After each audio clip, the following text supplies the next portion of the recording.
प्रिय विद्यार्थीगण, आशा है आप लोग एक्सरसाइज 1.2 को हल कर लिए होंगे। आज हम लोग एक्सरसाइज 1.3 को पढ़ेंगे। क्लास 10th के लिए एक्सरसाइज 1.3 वास्तविक संख्याएं। इसमें हमें एक्सरसाइज 1.3 में परिमेय और अपरिमेय संख्या के बारे में मुख्य रूप से पढ़ना है। इससे संबंधित सूत्र हम पहले ही आपको भेज चुके हैं। पहले सूत्रों को अच्छी तरह से याद कर लें, उसके बाद इस एक्सरसाइज के प्रश्नों को हल करने का प्रयास करें। आइए आज हम लोग एक्सरसाइज 1.3 को स्टार्ट करते हैं। इस एक्सरसाइज में हमें मुख्य रूप से सिद्ध करना है कि अपरिमेय संख्या कैसे सिद्ध करेंगे। तो इसमें दो प्रकार के प्रश्न हैं मुख्य रूप से। पहला प्रश्न है कि सिद्ध करें कि निम्नलिखित संख्याएं अपरिमेय संख्याएं हैं। इसमें हम लोग देखेंगे कौन कौन सा संख्या है। तो √2, √3 और √5। ये एक टाइप का प्रश्न हुआ कि ये अपरिमेय संख्या है जिसमें √2 है, √3 है और √5 है। अगर इसमें से एक भी इस प्रश्न को हम हल करें तो बाकी दोनों आसानी से हल हो जाएंगे। जैसे हम लोग आते हैं पहले प्रश्न की ओर कि सिद्ध कर मान √2 अपरिमेय संख्या है। तो हम क्या करेंगे कि माना √2 एक परिमेय संख्या है, इसको मान लेंगे परिमेय और फिर बाद में दिखलाएंगे कि मेरा माना हुआ गलत था, इसलिए यह अपने आप सिद्ध हो जाएगा कि अपरिमेय है। तो इसको हम लोग कैसे करेंगे। तो √2 जब परिमेय है तो √2 को हम p/q के रूप में लिख सकते हैं। रूट हटाने के लिए दोनों तरफ वर्ग कर देंगे। दोनों तरफ वर्ग किए तो √2 का स्क्वायर बराबर p/q का होल स्क्वायर हो गया। तो √2 का स्क्वायर जब होगा तो √2 का स्क्वायर 2 होगा और p²/q²। तो इस तरीक़ा से हमें यह प्राप्त हुआ। अब आगे देखते हैं क्या होता है। जब क्रॉस मल्टीप्लाई करेंगे तो p² = 2 × q²। इस तरीक़ा से आ गया p² = 2 × q²। इसको इक्वेशन 1 मानेंगे और यहाँ पर देखेंगे कि जो p है वह 2 के गुणज के रूप में आ रहा है। तो यहाँ पर p को 2x मान लेंगे क्योंकि p 2 का गुणज है और p की जगह 2x यहाँ रख देंगे। तो इस तरीक़ा से क्या आएगा वैल्यू हम लोग देखते हैं। तो समीकरण में जब रखेंगे मान तो यहाँ पर क्या होगा। तो 2x का होल स्क्वायर बराबर 2q² आ गया। तो 4x² यहाँ हो जाएगा बराबर 2q²। 2 से 4 2 टाइम्स में कट गया। इस तरीक़ा से आ गया q² बराबर 2x²। यहाँ पर आया p² बराबर 2q² और q² बराबर 2x²। दोनों जगह 2 कॉमन है तो मतलब हम कह सकते हैं कि q भी गुणज है 2 का। p यहाँ 2 का गुणज था और q भी 2 का गुणज है, मतलब p और q दोनों में 2 कॉमन है। परंतु √2 में ऐसा संभव नहीं है कि p और q के रूप में लिख दें और √2 कॉमन आ जाए। ठीक है, अतः हमारा जो माना हुआ है कि √2 परिमेय संख्या है वह गलत है। इसका मतलब है कि √2 एक अपरिमेय संख्या है। इस तरीक़ा से यह आसानी से सिद्ध हो गया।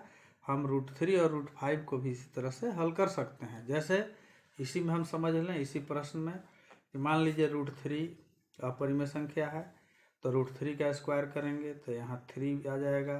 3q² तो गुणज है 3 का। यहाँ p बराबर 3x मान लेंगे तो फिर वैसे ही यहाँ q² बराबर 3x² आएगा। तो 3x² जब आएगा तो यहाँ q भी गुणज है 3 का। तो p और q दोनों में 3 उभयनिष्ठ है, परंतु √3 में यह संभव नहीं है, अतः √3 अपरिमेय संख्या है। तो इस तरीक़ा से हम सभी प्रश्नों को, मतलब तीनों प्रश्न को एक ही तरीक़ा से हम हल कर सकते हैं। चलिए अब हम लोग दूसरे टाइप के प्रश्न की ओर आते हैं। दूसरे टाइप के प्रश्न भी अत्यंत महत्वपूर्ण है जो 3 अंक में बोर्ड परीक्षा में पूछे जाते हैं। सिद्ध करें कि निम्नलिखित संख्याएं अपरिमेय संख्याएं हैं। इसमें 3 + √5 पहला है, दूसरा है 6 + √2, तीसरा है 5 - √3। ये तीनों प्रश्न एक जैसे हैं। फिर है 3 √2, अगला है 7 √5, ये दोनों भी एक जैसा है। और एक प्रश्न और है 1/√2। तो इस तरीक़ा से इन प्रश्नों को हम लोग देखेंगे बारी बारी से। इसमें पहला प्रश्न है 3 + 2 √5। फर्स्ट प्रश्न को हम लोग देखते हैं कैसे ये हल होगा। तो मान लेंगे कि 3 + 2 √5 परिमेय संख्या है। देखिए मान लिए, और जब परिमेय है तो कोई भी परिमेय संख्या को P/Q के रूप में लिखा जाता है।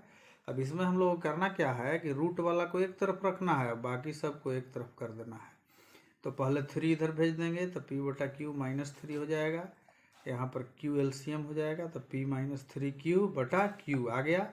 और फिर लास्ट में 2 को नीचे जब हर में भेजेंगे तो √5 बराबर हमारा आ जाता है P - 3Q/2Q।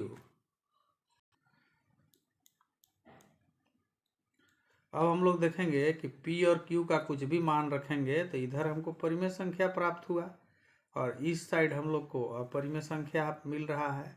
तो हम देखेंगे कि P और Q के किसी भी मान के लिए P - 3Q/2Q परिमेय संख्या है, अतः √5 भी परिमेय संख्या होगी। मतलब √5 को भी परिमेय संख्या होना चाहिए, जो संभव नहीं है।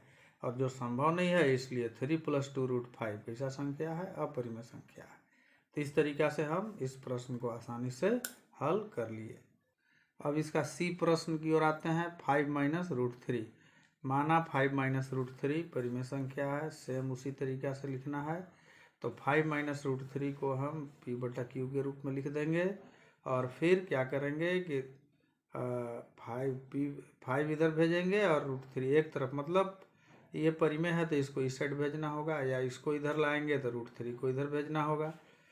तो यहाँ पर हम लोग किए क्या है, तो 5 माइनस ये P/Q इधर ले आए और √3 इधर भेज दिए। तो इस तरीका से जब Q लघुत्तम हो गया तब 5Q - P, इस तरीका से ये इक्वेशन आ गया हमारा। अब यहाँ पर भी हम देख रहे हैं कि P और Q के किसी भी मान के लिए 5Q - P/Q परिमेय संख्या है, अतः √3 भी परिमेय संख्या होगी, जो संभव नहीं है। अतः 5 - √3 अपरिमेय संख्या है। यहाँ पर लिखने का टेक्निक समझना है। पहले इसको लिखना है, फिर सेकंड लाइन में इसको लिखना है और थर्ड में इसको लिख देना है। उसी तरीका से यहाँ पर लिखा गया है। जैसे P तथा Q के किसी भी मान के लिए 5Q - P/Q परिमेय संख्या है। पहला ये देखिए आ गया यहाँ। फिर अतः √3 भी परिमेय संख्या होगी, जो संभव नहीं है। दूसरा का लाइन में √3 आया और तीसरा का में अतः 5 - √3 अपरिमेय संख्या है, जो ऊपर है वो आ गया। तो इस तरीका से हम इस प्रश्न को आसानी से हल कर देंगे। इसका एक प्रश्न आप लोग के लिए छोड़ दे रहे हैं और इसके बाद D और E एक तरह का है, इसको हम लोग देखते हैं। D प्रश्न 3√2, ये आप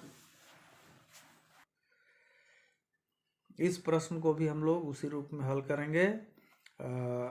मान लेंगे कि 3√2 परिमेय संख्या है, अतः 3√2 बराबर P/Q, 3 को इधर भेज देंगे तो √2 बराबर P/3Q। इसका कैलकुलेशन बहुत आसान है, मैंने पिछले प्रश्न से इजी है ये, तो इसमें ज़्यादा नहीं हल करना है, केवल 3 को इधर भेज देना है। तो √2 बराबर P/3Q हो गया। अब लिखेंगे पहले ये, फिर बाद में लास्ट में ये। कैसे लिखाएगा, तो P और Q के किसी भी मान के लिए P/3Q परिमेय संख्या है, अतः √2 भी परिमेय संख्या होगी, जो संभव नहीं है, और इसलिए 3√2 अपरिमेय संख्या है।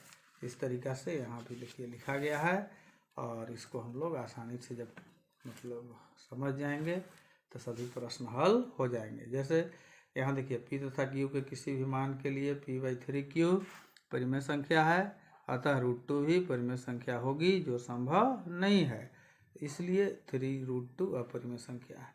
पहले ये लिखाया, उसके बाद ये लिखाया, उसके बाद ये लिखाया। इस तरीका से दोनों टाइप के प्रश्नों को हम आसानी से हल कर सकते हैं। इसके बाद इसमें हम अंतिम प्रश्न देख रहे हैं 1/√2। इसे भी हम उसी प्रकार मानेंगे। माना 1/√2 परिमेय संख्या है, इसलिए 1/√2 बराबर P/Q, और तिरछा तिरछी गुना करेंगे तो P√2 बराबर Q, √2 बराबर Q/P। तो इस तरीका से ये आ गया। तो फिर वही लैंग्वेज लिखेंगे कि P और Q के किसी भी मान के लिए Q/P परिमेय संख्या है, इसलिए √2 भी परिमेय संख्या होगी, जो संभव नहीं है, इसलिए 1/√2 अपरिमेय संख्या है। इस प्रकार सभी प्रश्नों को हम आसानी से हल कर सकते हैं। इसमें आप लोग जो हैं, जो क्वेश्चन आप लोग के लिए छोड़े हैं B और E, इसी प्रकार से हल करें और समझने का प्रयास करें। अगले वीडियो में हम लोग एक्सरसाइज 1.4 तथा अन्य पाठ को लेकर पुनः उपस्थित होंगे। तब तक के लिए धन्यवाद।